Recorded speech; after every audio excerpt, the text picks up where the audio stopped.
Alright, what's up guys? Welcome to the video. Today I'm going to be taking you guys through a full day of intermittent fasting. But first, let's get some coffee.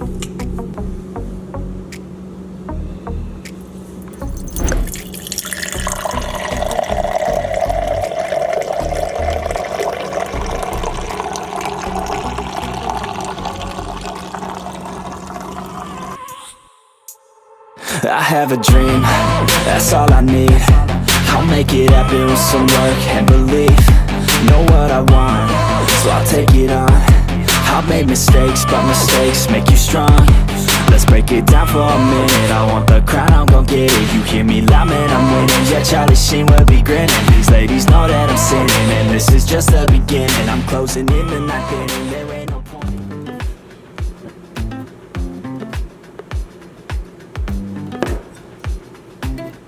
Most commonly asked questions I get about fasting. Can you drink coffee on a fast? Alrighty guys, so every morning I like to start my day with at least, I want to say, a cup to 2 cups of water, and I've been trying to give myself an hour to 2 hours to take in the water and to wake up naturally with sunlight. I'm not always perfect, but I notice that when I do follow that protocol, that I have more energy throughout the day. So one of the biggest questions that I get asked about fasting is if you can drink coffee in the morning. Now, it's all dependent upon what your goal is with fasting. With time restricted feeding, so 16-hour fast with an 8-hour window, you should be good, because mainly with the 16-8 window fast, you're shooting for like weight loss or metabolic control, so you're trying to increase your body's functions of burning fat. But when you get into like the longer fast, like the 24 or 48 hours or anything further on, you're trying to shoot for autophagy or gut health improvement. There have been studies that show that it might affect your fast and it might affect those processes. I would stay away from coffee if you're going to be doing longer fasts, but if you're doing a short fast, like a 16-8 fast, I highly recommend it. If you guys are wondering, I'm using this app called Zero. It's a fasting app that I downloaded a few months back.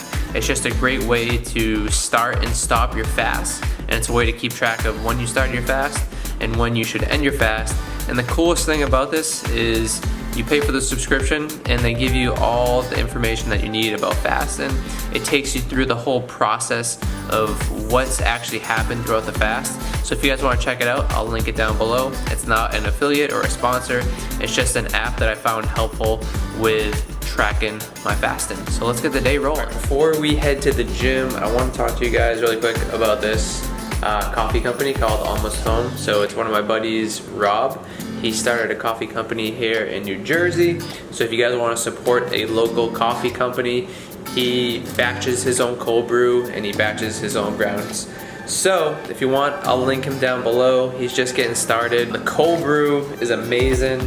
It's nice, dark, it's rich, it's flavorful. So yeah, check him out. I've been feeling so small. Watch the clock ticking off the wall. But tonight I'm letting it go. Spend my coin for sure. The man, the myth, the legend. Oh! Scared the out of me. What's up, what's up?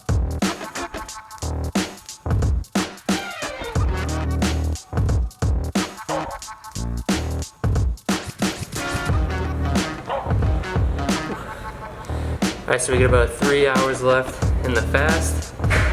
For the last 3 hours, I'm gonna try to put in some work, get a good workout in, and really burn out those glycogen stores. Alright, so when I was saying burn out my glycogen stores, your body uses carbohydrates and it converts it into glycogen, and your body is gonna use that glycogen as its energy source. So the key to having a successful fast, in my opinion, is to try and burn out your glycogen stores so that your body starts to utilize your fat stores for energy.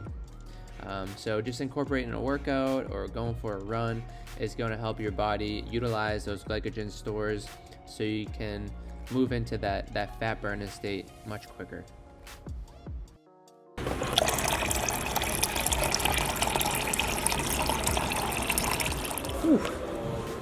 One of the most important things you can do when fasting is to make sure you get proper fluid intake. I'm gonna link down below a test you can do to see how much fluid you need to intake, especially if you're working out on a fast. Studies have shown that as little as a 2% decrease in fluid in your body can affect your workout performance and your mental function.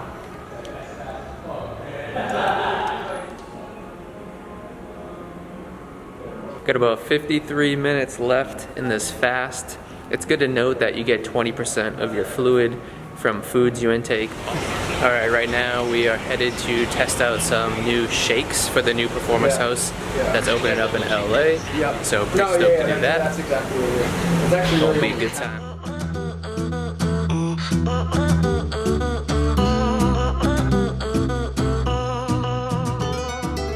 Alright, so to break the fast, I am having some egg salad.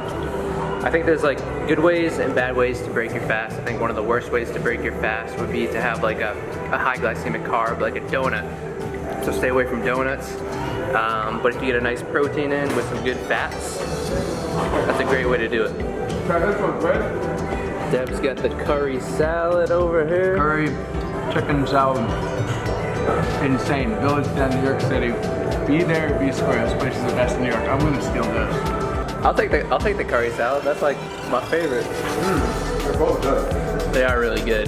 Then Governor Cuomo announced that they're opening gyms August 24th, which is huge. Devin's got a big interview at 1:30 with NBC.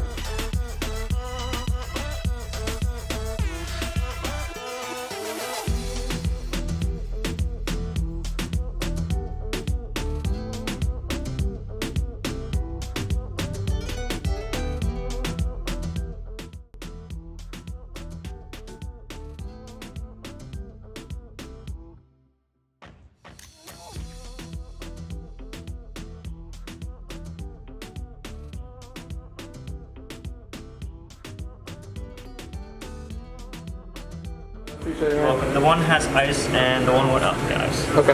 Thanks so much, brother. Take care. You as well. That's gonna wrap up the day. Finally get to go home. Got Shanley some coffees. She let me use her car for the day since I'm still waiting for my car.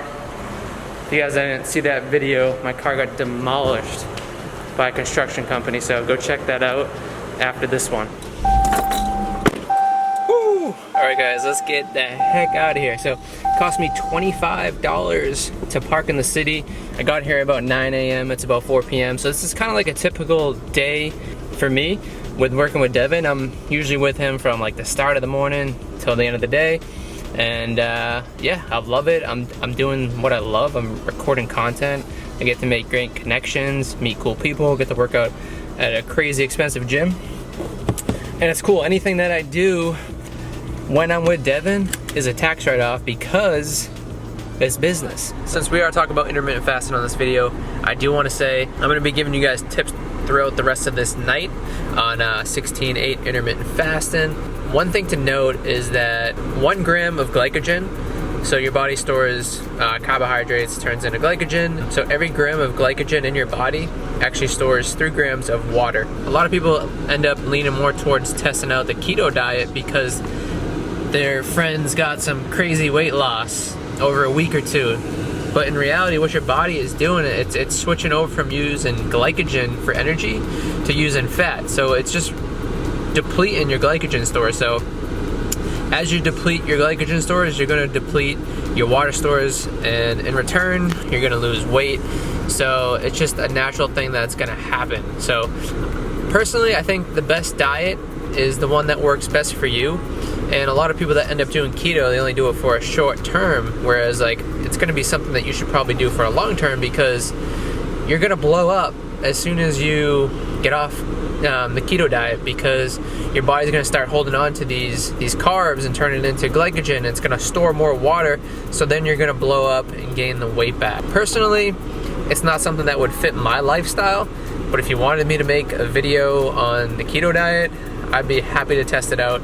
I've always wanted to try it out, but I know that I love carbs, and I know that it wouldn't be something that I could sustain for the rest of my life. And that's why I've developed a 90-day coaching plan where I implement it and kind of tweak it to my clients to help them lose the weight they want to lose within 90 days. So if you guys are interested in a 90-day online coaching program, shoot me a text, 617-286-3802. I'm looking to take on more clients, especially now that my main training is done with the military and I have more time to devote to my clients.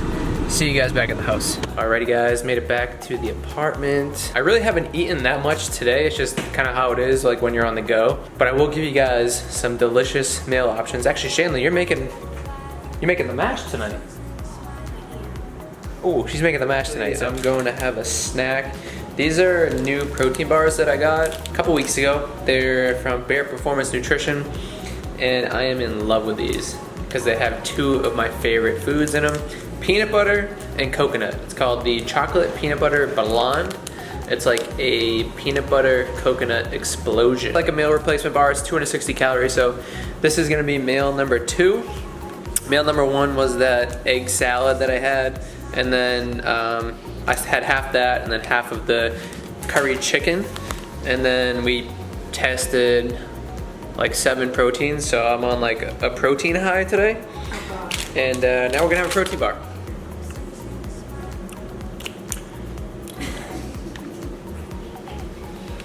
If I could eat the whole box, I would.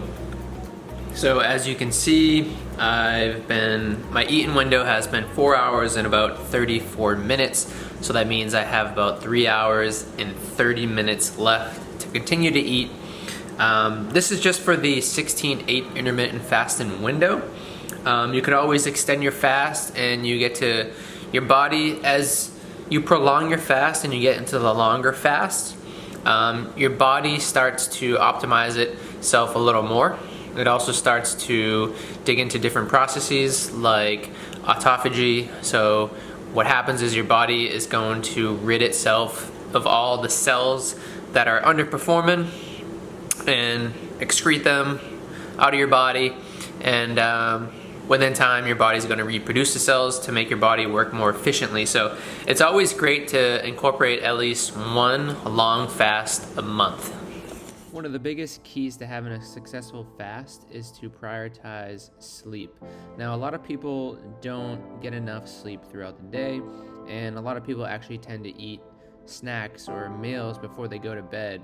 And what you're actually doing is you're programming your body that when you go to bed, it's sending signals that you're not ready to rest, because your body's going to be breaking down that food. It's going to be storing it as glycogen, and since you're going to be sleeping, you're not going to be burning that much energy, so that glycogen is going to be stored as fat.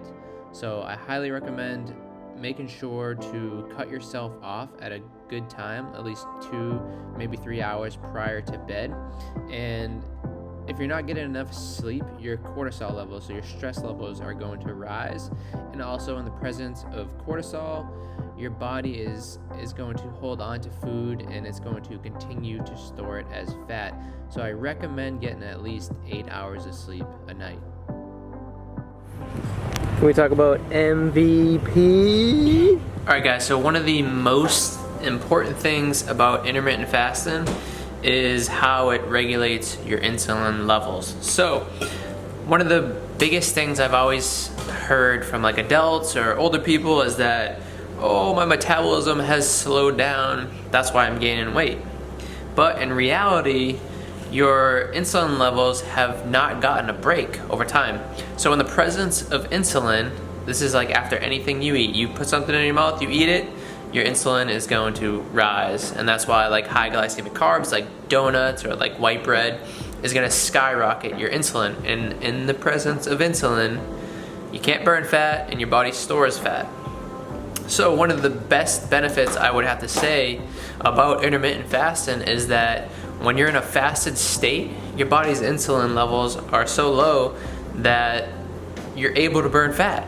So that is another big reason why you should take on intermittent fasting before you start blaming other things like your age, because at the end of the day, it could be as simple as just giving your body and your gut some time to rest and recover. And that brings up another topic about sleep, which I talked about earlier, And I know there's like this thing going around where like they say you should not eat before bed, and there's some truth behind it, but it's not like an end all be all. But the reason why you should not eat at least 2 hours prior to bed is because when you go to bed, your body is not going to be able to focus on sleeping, because it's going to be focused on breaking down those calories. And what's it going to do when it breaks those calories down? It's not going to be using them for energy, and if it is, it's going to be very minimal energy because you're sleeping. So highly recommend to cut off your eating at least 2 hours prior to bed. If you can do a little more, that is great. But yeah, that's like my 2 cents on that. And this is my last meal. I ended up cooking it tonight. I learned the secret recipe. So we got Brussels sprout, sweet potato, goat cheese, bacon, and then on the sweet potato, you put cinnamon and honey, and that is what makes it. And I also sometimes put on sriracha, which I'm gonna do tonight because I really love hot food. But yeah, see you guys after dinner.